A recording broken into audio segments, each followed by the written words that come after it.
যে এই সমাজে তো মহিলাদের প্রয়োজন আছে, তাদের পরিবারের প্রয়োজন আছে। এমনি মহিলারা কর্মে ফ্যাসিলিটি একটু পিছনে, আবার যদি কর্মঘণ্টা কমিয়ে দেওয়া হয় তাইলে মালিক পক্ষ কেন মহিলাদেরকে বা নারীদেরকে রিক্রুট করবে? আমরা কি বলতে চেয়েছিলাম? আমরা বলতে চেয়েছিলাম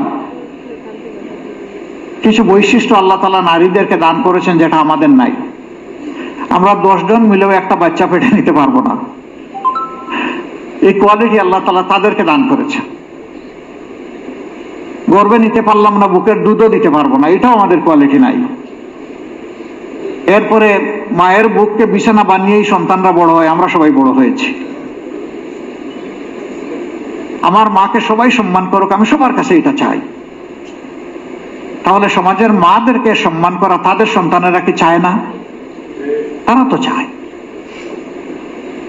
তারা গর্বে সন্তান ধারণ করবেন, 2 থেকে 2.5 বছর দুধ খাওয়াবেন, আবার আপনার আমার মতো 8 ঘন্টা সমান তাহলে তারা পেশাগত দায়িত্ব পালন করবেন।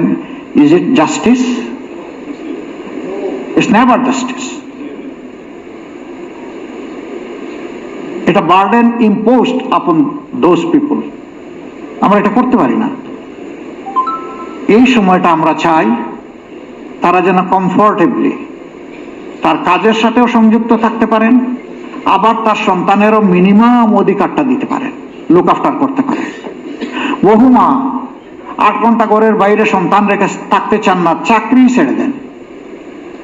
তার তো চাকরি যাচ্ছে না, তার চাকরি তার গায়ের সাথে লেগে আছে।